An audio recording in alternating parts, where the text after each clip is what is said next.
Hello everyone, welcome back to our YouTube channel park reality TV. तो कैसे हैं आप सब? मेरा नाम रूसा मुबीन है और मेरा नाम है मोहम्मद मुबीन। इंडिया की इकोनॉमी जो है वो बहुत तेजी बूस्ट के होती जा साथ रही है। बूस्ट हो रही थी, ये तो हमें पता था। मगर अब जो आज जो हमारे पास वीडियो है और उसका जब हमने टॉपिक देखा है तो हमें खुद भी यकीन नहीं आया कि इंडिया की इकोनॉमी जो है वो 3.1 ट्रिलियन तक पहुंच चुकी है। ना हम मिलियन ओ की बात माय करें, ना हम बिलियन की बात करें, हम ट्रिलियन की बात गॉड कर रहे हैं। यार, जबरदस्त जबरदस्त।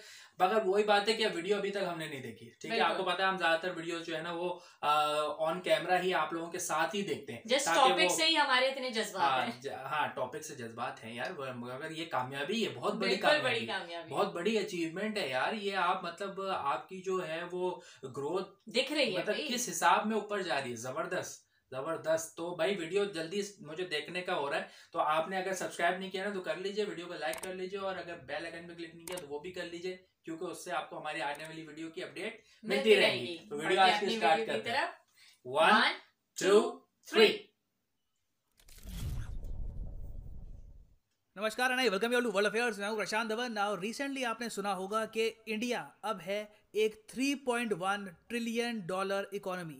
नाउ वाह, ये जो स्टेटमेंट है बेस्ट। कहाँ से आई है, किस रिपोर्ट से आई है, आर्टिकल जैसे क्यों पब्लिश हुए हैं, ये मैं आपको समझाऊंगा इस वीडियो में। और इंडिया किन कंट्री से आगे निकल चुका है, इवेंचुअली हमको कहाँ जाना है, 2030 में हम कहाँ होंगे, ये सब हम डिस्कस करेंगे इस वीडियो में। मगर आगे बढ़ने से पहले आपसे क्वेश्चन पूछूंगा। क्वेश्चन ये है कि the economic survey of India कौन पब्लिश करता है? The ministry of finance, planning commission, government of India या फिर Indian statistical institute? Comment section में करिए उत्तर। सही आंसर आपको मिलेगा वीडियो के एंड में। ना पहली बात तो अगर हम बात करें इकोनॉमीज को मेजर करने की, तो यहाँ पर दो पैरामीटर्स होते हैं। एक तो होता है नॉमिनल जीडीपी, एक होता है पीपीपी, मतलब कि परचेजिंग पावर पैरिटी। अभी हम यहाँ पर बात कर रहे हैं नॉमिनल जीडीपी की। नॉमिनल जीडीपी को भी आप अगर देखो तो तीन इंपॉर्टेंट जो इंटरनेशनल संगठन है ये कैलकुलेट करते हैं अपने हिसाब से। जब तीनों सहमत हो जाते हैं एक सडन नंबर के आसपास, या फिर तीनों अपनी कैलकुलेशंस कर देते हैं, तो उसके बाद माना जाता है कि एक कंट्री की इतनी तो इकोनॉमी हो चुकी है इन नॉमिनल जीडीपी। अब इंडिया का जो यहाँ पर केस है उसको आप अगर देखो तो इंडिया आईएमएफ के हिसाब से जो 2021 का डेटा है ना उसको आप अगर देखो तो ये ऑलरेडी कह चुके हैं कि इंडिया फ्रांस आगे निकल चुका है। और अकॉर्डिंग टू आईएमएफ इंडिया एक 3 ट्रिलियन डॉलर्स की इकोनॉमी बन चुका है।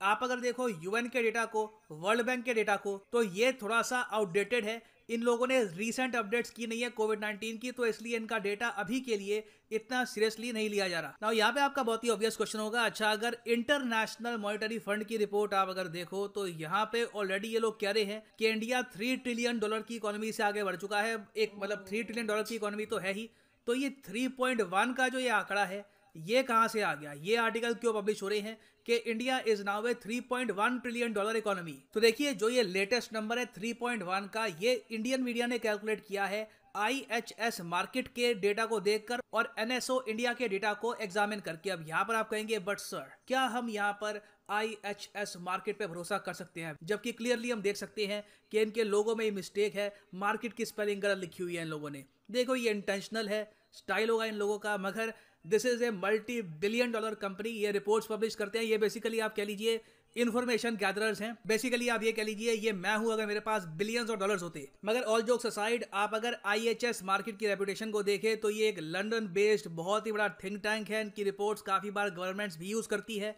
तो इनकी जो लेटेस्ट रिपोर्ट है उस पर ये कह रहे हैं कि 2030 तक इंडिया बन जाएगा एशिया की second largest economy behind people's republic of China. तो मतलब कि अभी आप अगर मान लीजिए हमारी economy in nominal GDP terms है 3.1 ट्रिलियन डॉलर्स के आसपास, तो आने वाले 8 साल में हम लोग यूके, जर्मनी, जापान, इन तीनों को बीट करने वाले हैं और बिल्कुल चाइना के पीछे हो जाएंगे रैंक 3 पर। चाइना की अभी के लिए आप अगर नॉमिनल जीडीपी देखो तो ये है 16 ट्रिलियन इन नॉमिनल टर्म्स। अब मैं यहाँ पर एक बात ये भी ऐड कर दूं कि आप अगर दूसरी तरीके से कैलकुलेट करोगे जीडीपी को इन purchasing power parity PPP terms, तो वहां पे आपको दिखेगा कि इंडिया की जो इकोनॉमी है ये ऑलरेडी 10 ट्रिलियन तक पहुंच चुकी है और चाइना की इकोनॉमी 26 ट्रिलियन के आसपास है। हालांकि ज्यादातर इकोनॉमिस्ट आप अगर देखो तो वो लोग नॉमिनल जीडीपी वाला मेथड है वो जरा प्रेफर करते हैं, क्योंकि वहां पर रियल टाइम जो वैल्यू है गुड्स एंड सर्विसेज की वो आप काउंट कर सकते हैं। तो खैर इधर वे थोड़ा है, थोड़े की जरूरत है, उज्जवल भविष्य है हमारा। 2030 तक जो नॉमिनल जीडीपी है इंडिया की ये आईएचएस मार्केट के हिसाब से हो जाएगी 8.4 ट्रिलियन डॉलर्स, जो अपने आप में एक ह्यूज अमाउंट है। हम लोग यूरोप से आगे निकल चुके होंगे। बेसिकली आप कह लीजिए, आप वेल्थ की अगर बात करें ना तो उसका केंद्र होगा एशिया। इंडिया और चाइना दुनिया की इकोनॉमी चलाएंगे। और इसके अलावा ये रिपोर्ट ये भी कहती है कि 2030 तक, ये बहुत इंटरेस्टिंग बात है, इंडिया की जो इंटरनेट पॉपुलेशन है, जो इंटरनेट में इंडियंस आपको एक्टिव मिलेंगे, ये आपको 500 मिलियन से डबल होकर 1.1 बिलियन दिखेंगे। तो ये एक बहुत ही बड़ा बूस्ट देगी हमारी इकोनॉमी को। और ऑब्वियसली कई अमेरिकन, यूरोपियन रिएक्शन चैनल भी खुलेंगे हमारी ईगो को पैंटर करने के लिए कि हाँ हम सब अच्छा कर रहे हैं, सब बढ़िया है, India you are doing good. मगर इस सब के अलावा जो भारत सरकार है उसने एक बहुत ही बड़ी प्रेडिक्शन ये करी है कि अभी के लिए जो फाइनेंशियल ईयर चल रहा है उसमें इंडिया की ग्रोथ होने वाली है 9.2%, जो एक ह्यूज जंप है। मैं यहाँ पे अगेन बात करूंगा, इससे पहले जो भी आपने सुना होगा कि हमने बहुत ज़्यादा अभी ग्रोथ रजिस्टर करी है, वो 3 महीने की थी। अब पूरे फाइनेंशियल ईयर की यहाँ पे बात की जा रही है। सरकार कॉन्फिडेंट है, सरकार ने प्रेडिक्शन करी है यहाँ पर कि एक बड़ा जंप आपको दिखेगा। अभी के लिए आपको पता होगा कि जो फाइनेंशियल ईयर है इसका चौथा क्वार्टर चल रहा है जनवरी 2022 में। इसके बाद आएगा फरवरी, मार्च 31 के बाद हमको प्रॉपर डेटा मिल जाएगा कि हमने चारों क्वार्टर्स में टोटल कितनी ग्रोथ करी है 2021-22 फाइनेंशियल ईयर में। और ये बात सरकार ने कैसे रिवील करी है, देखिए सरकार ने पहली बार एडवांस्ड एस्टिमेट्स रिलीज किए हैं, जो कैलकुलेट किए हैं नेशनल स्टैटिस्टिकल ऑफिस ने। एनएसओ ने यहाँ पर यह कहा है कि बिल्कुल इंडिया इस फाइनेंशियल ईयर में 9.2% की ग्रोथ रजिस्टर करेगा, जो अपने आप में रिकॉर्ड तोड़ ग्रोथ है। इससे पहले आप अगर देखो तो कोविड से पहले, कोविड में तो हमारी ग्रोथ नेगेटिव हो गई थी ना पूरे साल की, -7.3। उससे पहले आप अगर देखो तो हमारी ग्रोथ काफी हद तक स्टैग्नेट कर गई थी, 4% हम ग्रो किए थे। उससे पहले आप अगर जाओगे 6.5% ग्रो किए थे। तो उसके कंपैरिजन में आप अगर देखो 9.2% एक ह्यूमंगस जंप है। आपको कई साल पहले जाना पड़ेगा, 30-35 साल पहले जाना पड़ेगा, तब आपको दिखेगा कि इंडिया ने लास्ट टाइम 9% की ग्रोथ रेट करी थी एक फाइनेंशियल ईयर में।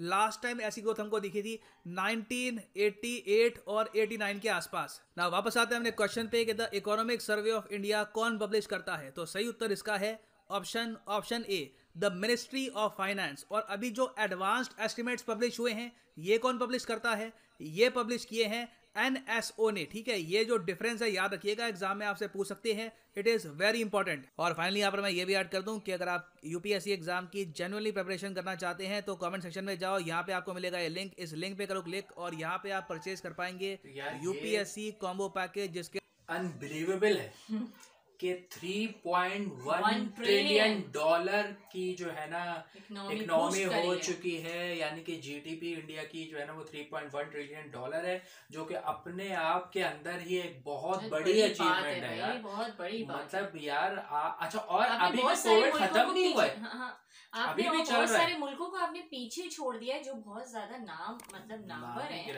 आप उनके साथ एक जगह खड़े हुए हो कि भाई उनको बीट करके, ये बहुत बड़ी अचीवमेंट है। ऊपर से ऐसे हालात में जिस वक्त सबकी इकोनॉमी, बड़े से बड़े मुल्कों की इकोनॉमी बिल्कुल नीचे हो गई थी क्योंकि कोविड की वजह से सबका इकोनॉमी। अच्छा 2020 में इंडिया की भी माइनस में चली गई थी जीडीपी, मगर ये है कि देखिए उन्होंने क्या 2021 में क्या कमबैक किया है, मतलब यार छक्का ही मार दिया डायरेक्ट आके, जबरदस्त। एक साल में उन्होंने एकदम बहुत जबरदस्त इंडिया वालों के लिए बहुत बड़ी अचीवमेंट है। और अभी तो बता रहे हैं वो कि और आगे सालों में तो ये जर्मनी और सबको बीट करने का ऑब्वियसली बीट कर जाएगा। अच्छा देखिए अभी चाइना जो है ना वो देखा, यूनाइटेड स्टेट जो है ना फर्स्ट नंबर पे आ रहा था, चाइना सेकंड नंबर पे आ रहा था, और अब वो कह रहे हैं कि 2030 तक जो है ना इंडिया जो है चाइना को बीट करेगा, यानी कि इंडिया जो है ना फर्स्ट सेकंड नंबर पे कहीं आ चुका होगा 2030 में।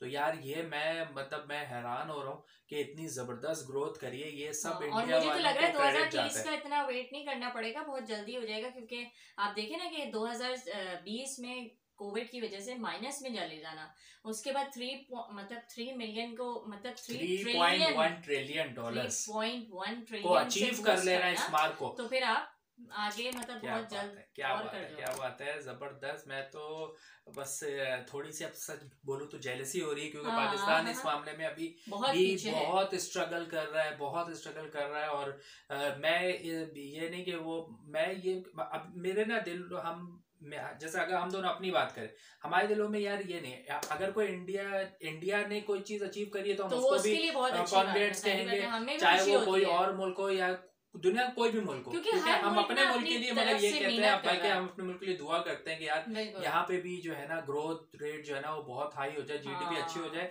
क्योंकि पाकिस्तान बहुत स्ट्रगल कर रहा है और इस दौर में। इंडिया भी बहुत ज्यादा स्ट्रगल कर रहा था, आज भी कर रहा है, तो अब उनकी स्ट्रगल रंग ला रही है, तो ये बहुत ही बड़ी अचीवमेंट है। और फिर इसकी खुशी भी होती है कि आप मेहनत करो फिर आपको वो एक पॉइंट मतलब अचीव हो, तो ये बहुत बड़ी बात होती है, बहुत बड़ी बात है अपने अंदर। और ये यार ये गवर्नमेंट को भी क्रेडिट जाता है जिस तरीके से हम वीडियोस मतलब देखते ही रहते हैं, इंडिया कितना काम कर रही है अपने लोगों के लिए, और फिर क्या क्या वर्क्स देखे ना कि जल्दी जल्दी वो अपने आप को मतलब एडवांसमेंट की तरफ लेके जा रही है, एजुकेशन पे भी काम करें, हर चीज के ऊपर काम करें, तो फिर तो मुल्क की इकोनॉमी बूस्ट करेगी। डिजिटल सिटीज बना रहे, जैसे नोएडा है, नोएडा सिटी के बारे में मैं देख रहा था, तो वो भी मतलब पूरी डिजिटल नोमैड सिटी है यार। बिल्कुल बिल्कुल तो ये तो अब देखिए ना अगला दौर ही पूरा कंप्यूटराइज्ड है ना, हर चीज जो है ना वो डिजिटल होने जा रही है। यही तो मुल्क के अच्छे और कोविड की वजह से तो और भी ज्यादा डिजिटल हो गए। अब हम जो कुछ काम बाहर से करते थे अब वो भी ऑनलाइन करने लग गए, कंप्यूटर ऑनलाइन सब कुछ हो रहा है।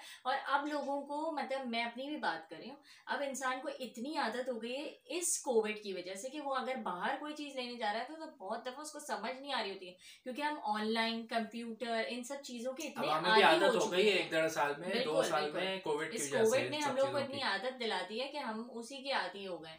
और सबसे इम्पोर्टेंट, अगर आप मतलब आपका मुल्क मेहनत कर रहा है फिर आप उस चीज को हासिल करो तो बस फिर उसकी खुशी यार वहाँ के रहने वालों के लिए भी ना एक बड़ी मतलब गर्व की बात है ना ये कि यार हमारा मुल्क देखो यार बहुत अच्छे, मतलब फिर वो बाहर जाने की नहीं सोचेंगे।